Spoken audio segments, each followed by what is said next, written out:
mengikuti kajian fikih yang pada kesempatan ini pembahasan kita tentang amalia sunnah di dalam sholat berjamaah. Yang pertama, sunnah sholat di masjid yang banyak jamaahnya, Pak. Jauh. Dan juga jaraknya jauh, sebagaimana sabda Rasul, inna a'dhaman nasi fi sholati ajran amruhum ilaiha mansya. Sesungguhnya orang yang besar pahala dalam sholatnya ialah orang yang terjauh perjalanannya. Masjid yang jauh juga banyak jamaahnya. Itu sunnah. Yang kedua, sunnah berjalan ke masjid dengan tenang, tidak tergesa-gesa, tidak terburu-buru. Yang berikutnya, yang ketiga, disunahkan imam meringankan bacaannya. Disunahkan imam meringankan bacaan sholat. Ini relatif, Pak, ya. Yang dimaksud imam meringankan bacaan sholatnya di sini, imam harus tahu kondisi makmum, gitu, Pak. Bukan pendek panjangnya bacaan Al-Quran yang dibaca oleh imam. Sebab relatif, Pak. Kalau di Arab, di Mekah, di zaman Nabi, bacaan sholatnya itu panjang-panjang. Itu bacaan sholat itu panjang-panjang. Itu ada as-sajdah, ada khofat, bahkan ada Ali Imran, itu panjang-panjang. Tentu bagi kita di Indonesia dipanggilkan tidak tepat, itu, Pak. Itu bacaan yang panjang seperti, jadi relatif disesuaikan dengan kondisi, dengan kebiasaan. Itu kaitannya dengan disunatkan imam meringankan bacaan sholat, sebagaimana hadis yang diriwayatkan oleh jamaah Bukhari, Muslim dan lainnya, Pak. Idza shalla ahadukum binnas falyukhaffif. Jika salah seorang di antara kamu bersembahyang atau sholat, Pak, dengan orang banyak, falyukhaffif, maka hendaklah diringankan, Pak. Diringankan. Sebab fa'inna fihim, sesungguhnya bersama mereka itu ada jamaah yang masuk kategori al-dhaifah was-saqimah wal-kabirah.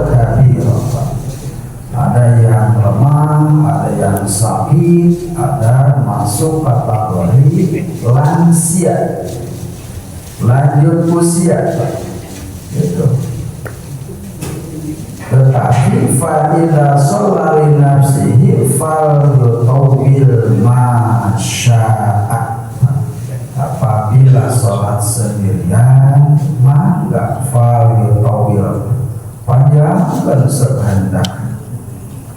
Gitu, mau baca surah apa, masya, pokoknya sekehendak. Makanya baca surah naunsa ayat sakumah ya terserah. Tapi kalau kaitan dengan sholat berjamaah Pak, berarti harus disesuaikan ya. Yang berikutnya Pak, yang berikutnya yang masuk kategori Pak, sunnah dalam sholat berjamaah Pak, bagi imam melambatkan Pak rakaat pertama ya, melambatkan rakaat pertama itu. Melambatkan di sini bisa masuk tataran bacaan sholat atau bacaan ayat Al-Quran pada rakaat ke-1 itu disunahkan yang lebih panjang ketimbang rakaat kedua dan seterusnya gitu Pak, atau rakaat kedua maksud saya ya. Sebab disunahkan kan baca surah itu rakaat ke-1 dan kedua. Jadi kembali imam Pak disunahkan melambatkan rakaat pertama apabila Pak ya, dirasanya memang ada orang yang baru masuk bergabung sholat bersama itu Pak. Nah, kenapa imam harus melambatkan pada rakaat pertama dengan harapan, dengan maksud Pak, gitu, ya. Mereka yang akan sholat bersamanya itu Pak dapat mengikuti jamaah gitu Pak. Berarti di sini kepedulian imam kepada makmum Pak, gitu ya. Ya, jadi Pak seperti itu. Demikian pula disunahkan Pak menantikan seseorang yang dirasa akan mengikuti jamaah di waktu Pak ya, di waktu ia sedang mengerjakan sholat. Contoh Pak ya, contoh ya, seorang muqamin, orang yang mau mengumandangkan iqamah harus memperhatikan jamaah yang mau sholat berjamaah Pak. Sebab di sini dilema kita Pak. Ya, di sini dilema. Yang dimaksud saya dilema bahwa di masjid-masjid ada timer, ada waktu jeda idar adzan dengan iqamah. Terkadang seorang iqamah ini yang dari patokan pokoknya tos masuk waktunya komat. Sisi lain dia masih kena ayat sholat ke depan. Itu harus diperhatikan. Ya. Jadi saya sarankan jika ada orang lain yang masih sholat sunnah, masih ngadeg ya, masih ngadeg di rakaat kedua, misalkan sholat sunnah qoblah, anggap aja qoblah duhur Pak, dia sudah rakaat ke-1 tinggal menuntaskan rakaat kedua, masih ngadeg, masih berdiri. Sedangkan di sini sudah masuk waktu qomat Pak. Nah, sabarlah muqamin, jangan dulu qomat gitu Pak.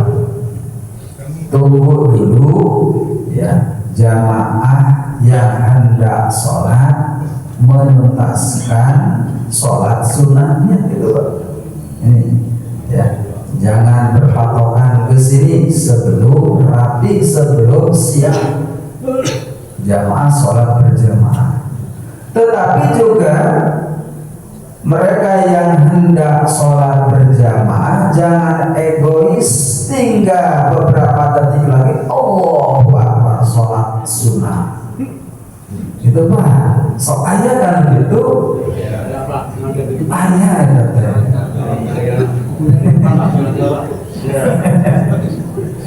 Itu menghalangi orang banyak untuk sholat berjamaah, ulah gitu kan?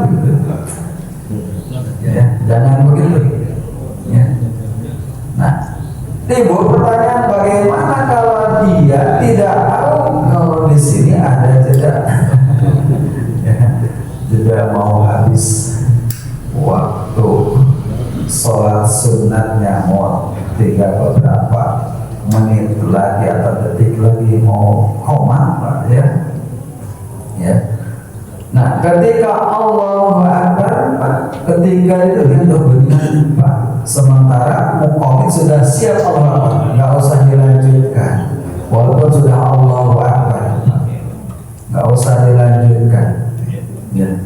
Sholat sunnahnya karena sudah siap dimulai sholat berjamaah. Muqamin orang yang qomat siap mengumandangkan iqamahnya. Tetapi kalau sudah mendapatkan satu rakaat, muqamin sabar, tunggu, ya, gitu, tunggu dulu, dan nggak akan sampai 2 menit 3 menit gitu, Pak, ya, sabar dulu. Tuh. Yang kedua juga yang mesti diperhatikan oleh muqamin, Pak, ya, yang mesti diperhatikan, jangan dulu iqamah sebelum ada imamnya, gitu, Pak. Sebelum ada imamnya, gitu, sabar dulu lah, itu maksud saya. Kalau sudah qomat, Pak, waktunya qomat, udah nit-nit anggap aja, ya. Tuh, ayo imam luar biasa nih. Calling orang yang mungkin dia mampu jadi imam, gitu, Pak.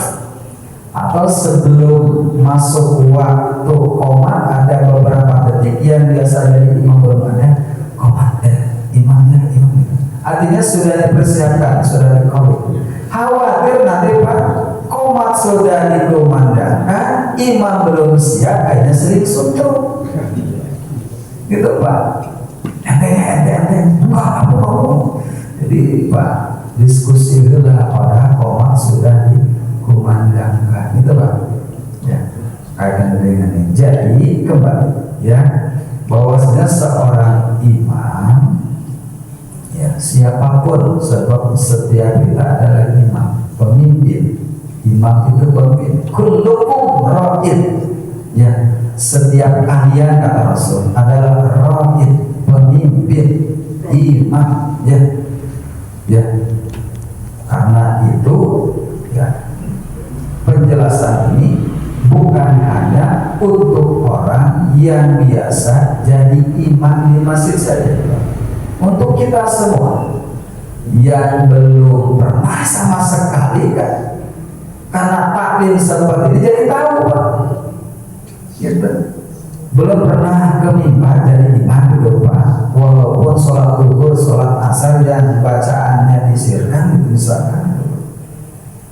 Karena taklim seperti ini jadi tahu, oh ya siapa gitu, Pak, sebab saya punya pengetahuan tentang imam. Apalagi kalau disuruh sholat zuhur, sholat asar, nggak akan nolak, gitu aja, gitu, bacaannya nggak dikeraskan, gitu, Pak, ya.